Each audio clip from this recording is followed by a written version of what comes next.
Life is precious. But for some, life can't continue without the generosity of others. Hello. Without the blood and blood products, I wouldn't be alive. It takes hope, We just broke down into tears. We didn't really want to let each other go. courage, Oh my God, this is really happening for him. So you get really scared because, you know, they might not survive. and the whole community. They tell me I have saved the lives of 2.4 million babies. People that donate blood, they're superheroes. Feels good doing it, really. I survived. I can breathe. It makes our job so rewarding that you can see what the blood and the blood products can do for someone. I'm so grateful to be healthy that I squish as much as I can into every day. We go behind the scenes with Australian Red Cross Lifeblood to share the heartwarming stories of giving life.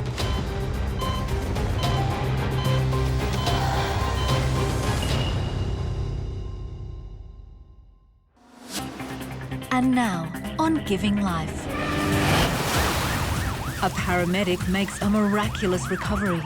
Had the helicopter not been carrying blood that day, I don't think he would have made it. A blood transfusion that saves the lives of twins. If I didn't have blood donated, I definitely would have lost my life and I would have lost the life of my girls as well. And the lifeblood legend they call the man with the golden arm. The sheer amount of donations and the sheer amount of lives that have been touched because of him, it's amazing.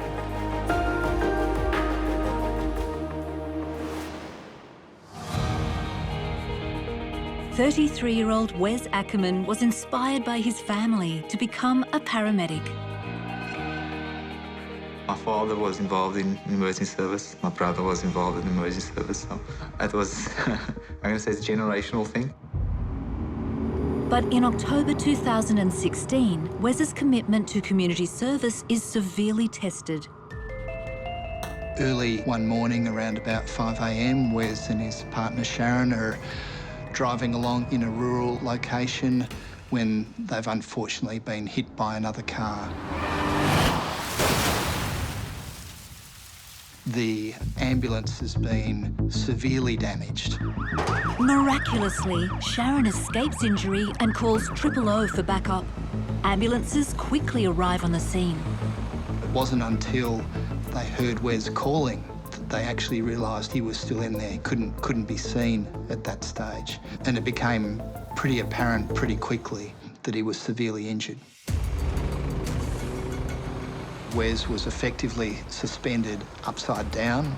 I think it took about an hour to the point of Wes being able to be extracted from the ambulance, and the rescue helicopter was tasked, and the process became about getting Wes to the state trauma unit as quickly as possible. Rescue helicopters had started carrying blood on board only months before Wes's accident. When I arrived, Wes had just been freed from his seat, and at that time Wes was unconscious and he was in respiratory arrest. The blood made a huge difference. It brought up his blood pressure, stabilised him, and that put us into a position that then we could further treat him. Had the helicopter not been carrying blood that day, I think Wes would be dead. I don't think he would have made it. Wes is flown directly to Royal Perth Hospital. His wife Odile has yet to find out. I remember just being very busy that morning, getting lunches in, getting things done. And then I heard a knock on the door. When I opened the door, before he could even say anything, I said, "You're going to tell me something about my husband, aren't you?"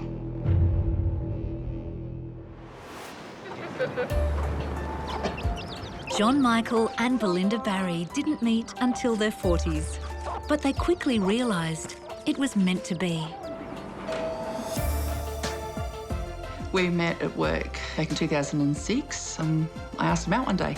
So, yeah, we started going out together, and then 18 months later, we got married. 2 years later, John is facing the battle of his life. John came to me one morning, we were away, and he said he had a funny lump on his chest, and it was quite large, about the size of the palm of my hand. And we got back home from our weekend away, and by that time another lump had developed, and he wasn't feeling well. Belinda made an appointment with the GP. He took one look at me and sent me off to emergency. After 15 days of tests, they came back and told me that I had non-Hodgkin's lymphoma. So it's called an extranodal NK T-cell lymphoma. It's a disease that is immediately life-threatening. It's amongst one of the most highly aggressive diseases that we treat in haematology. Oh, good. The specialist at the PA was in my room having a panic because my lungs were so full of lumps. He said, we can't waste any more time. If you're going to have chemotherapy, we have to start tomorrow, or you can expect to be dead before the end of the weekend.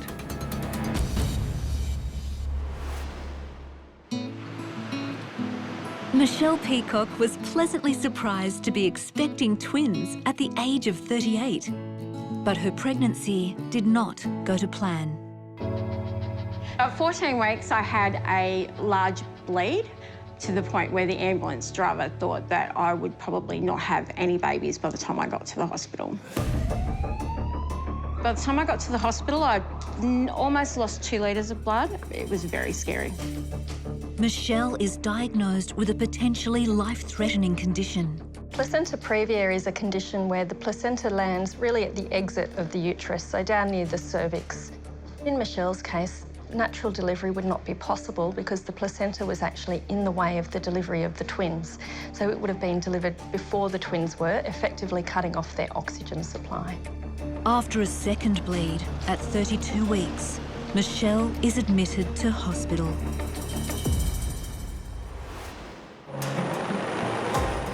Paramedic Wes Ackerman has been rescued from a life-threatening car accident and flown to Royal Perth Hospital.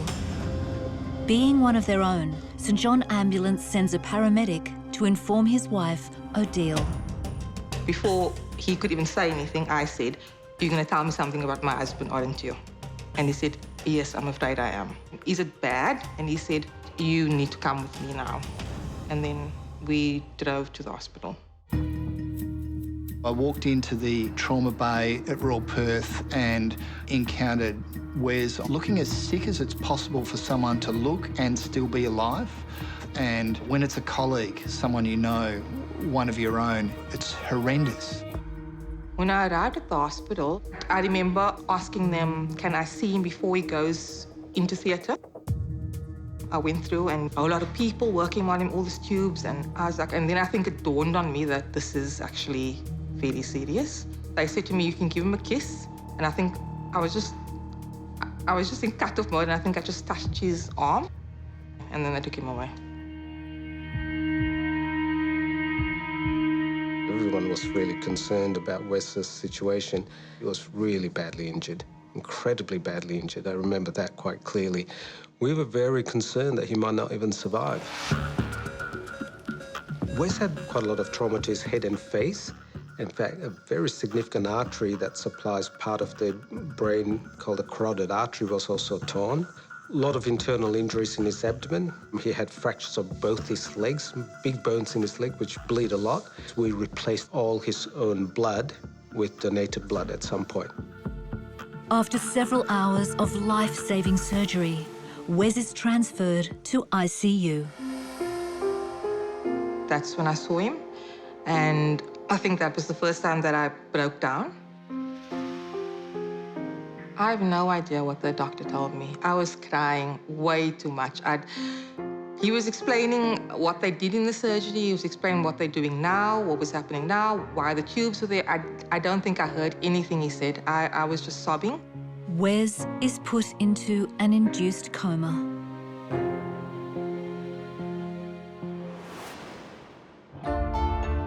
John Michael Barry has been diagnosed with non-Hodgkin's lymphoma, an aggressive cancer requiring immediate chemotherapy. Every time I went in for chemo, they would do a blood test in the morning. My red blood count would be low, so they would always have to give me a bag of blood. The problem with the intensive nature of that chemotherapy is that it causes lots of side effects, and particularly on the bone marrow function. So as patients become anemic due to the effects of chemotherapy, it becomes critically important to give red cell transfusions to ensure the patient's organ function and general well-being is maintained. The thing I remember most that I got from them was a burst of energy.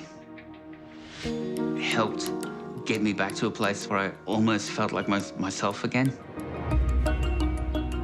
John Michael had a very good response to his chemotherapy. He got into remission, but unfortunately relapse. His treating team made the decision then to consolidate his initial chemotherapy with a stem cell transplant. Basically, John's immune system wasn't recognising the cancer as something that it needed to fight.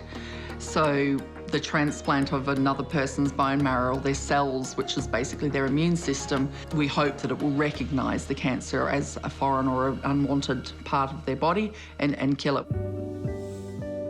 And that worked really well. We were very positive. John was looking great. Like, when you look at photos of him from just after that transplant, he just looked like himself again. And then all of a sudden, I think I was on my way home from work at about 7:30 at night, and I got a phone call saying, we're trying to get hold of John. And I went, why? What's wrong? And they were like, oh, there's tumours all through him, and, you know, all around his lungs, and there's been a relapse, and you need to get him in now. I was at war with cancer. There was no, you know, it was either going to be me or the cancer.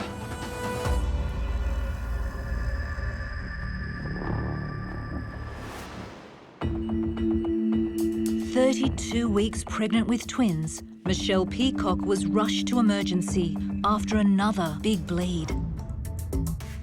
They just said to me, look, we can't wait any longer. We've got to go and do this now. And I was like, OK, we need to bring everyone.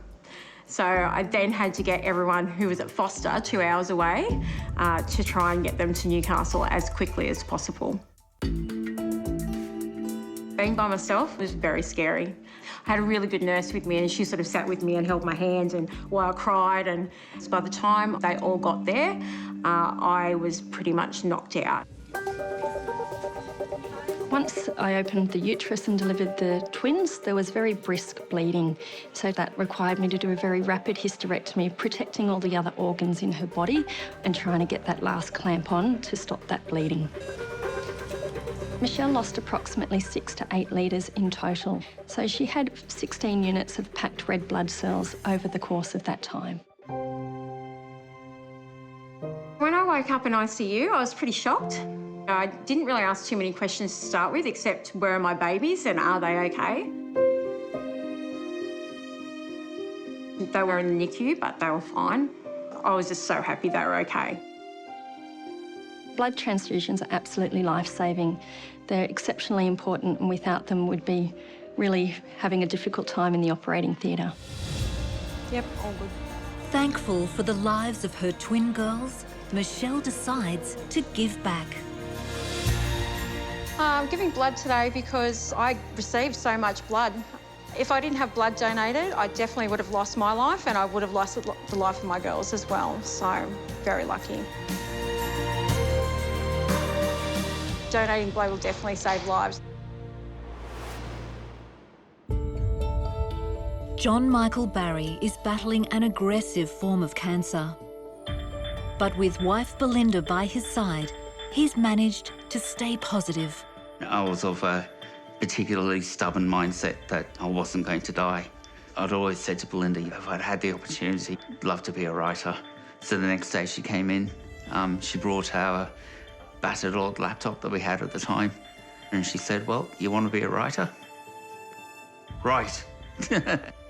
And that did a lot to help keep me going. After 2 years of complications and more chemotherapy, John finally receives good news. I was declared cancer-free in January 2012. I'd beaten it, I'd won. John needs ongoing treatment to stay healthy. He's been required to be on a treatment called Intragam. Intragam is a solution of antibodies that are collected from donors. So John Michael receives that on a monthly basis. It's an infusion that takes about 3 hours to give. One monthly dose of Intragam is made up of around 24 blood-derived donations. Without those, these patients simply wouldn't survive. So it opens up options for long-term survival that they wouldn't otherwise have. I am and have always been immensely grateful. Just the pure selflessness and generosity of total strangers is overwhelming.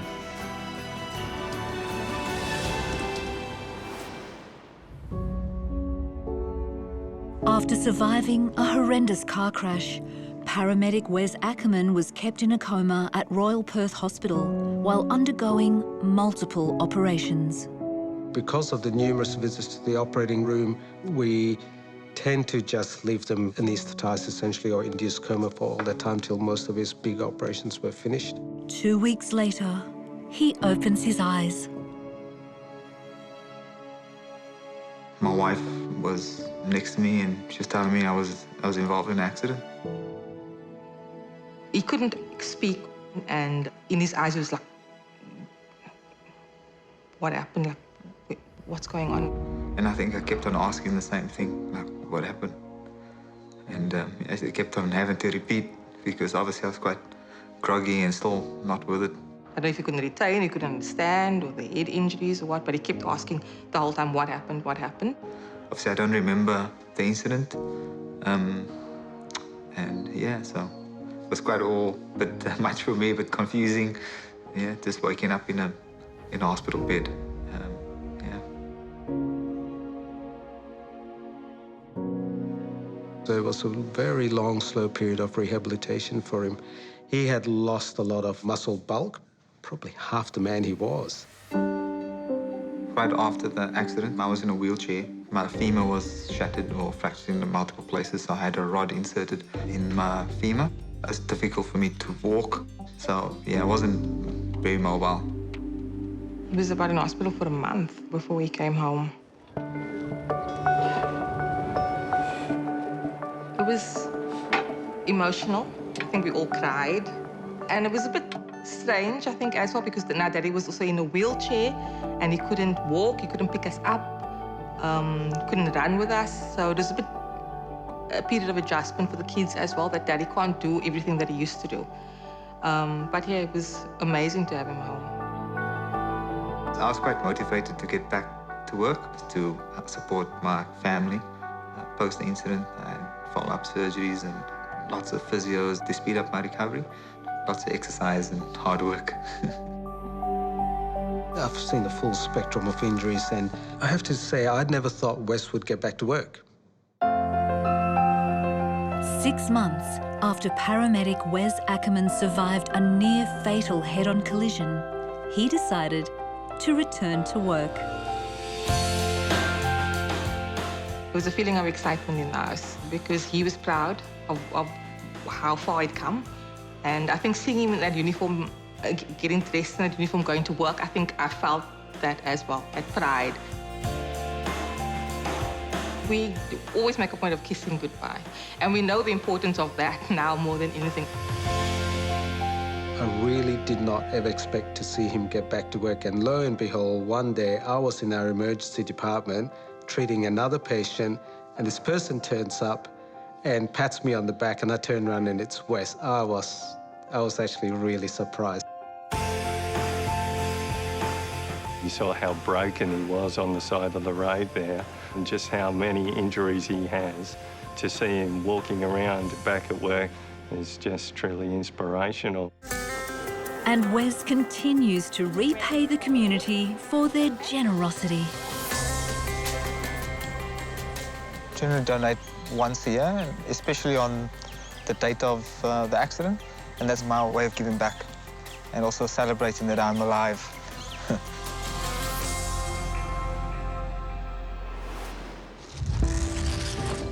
82-year-old James Harrison is a plasma donor who is nothing short of a living legend. I started donating because I had this operation on my lung and I needed 14 units of blood. And I said, well, I must repay that. Just after I turned 18, I gave my first donation and continued on for 62 years. In 1966, I was just an ordinary plasma donor, and they told me that I had these antibodies called anti-D in my blood, and they had found that they were required to stop the hemolytic disease of the newborn babies. Back in the 1960s, hundreds of babies across Australia died every year because of a disease known as rhesus disease. And that happens when a mother's blood group is not compatible with her baby. So if she has a negative blood type and her baby is a positive blood type, the mother's body can react and reject the baby. In 1966, there was a conference of blood experts in Sydney, and they announced that they'd found a way of stopping that disease from happening. And that was to use anti-D, which is the very thing that causes the problem in the first place. So we can give a mother a small dose of that, and that tricks her body into not making it and prevents any of her babies after that from suffering from that devastating disease. Lifeblood nurse Tanya Pastor has first-hand experience of this preventative blood product. During my first pregnancy, I had some bleeding, and that required me to get an anti-D. Because I was working for Lifeblood, I was aware of what anti-D was. Anti-D injections are so important for pregnant females, and we are so lucky in this country that we have access to something like that so that we can have perfectly healthy babies because of these donors. James Harrison has a bit of a legendary title at Lifeblood. And when I was working at the Gossip Blood Donor Centre, I heard that he was going to come and donate there for the first time, and we're all very excited to meet him. James is one of a small number of anti-D donors in Australia. And after donating blood for 62 years, he was advised by doctors to retire at the age of 81. They call me the man with the golden arm because I've had 1,165 donations out of the right arm and 10 out of the left. They tell me I have saved the lives of 2.4 million babies, including my own daughter. If it wasn't for him, you know, she wouldn't be here.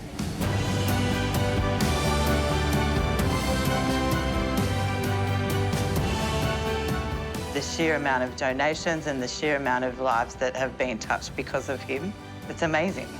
It is very important to donate blood. 40 minutes of your time can be a lifetime for somebody else.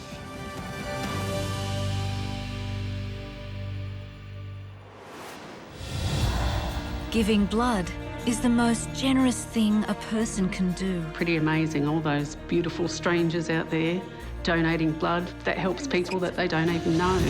After an infusion, I feel amazing. Blood gave me my life. It was like liquid gold. Wish that I could say thanks to every one of those people. And I thank them so much. Thank you for saving my life. Giving blood is giving life.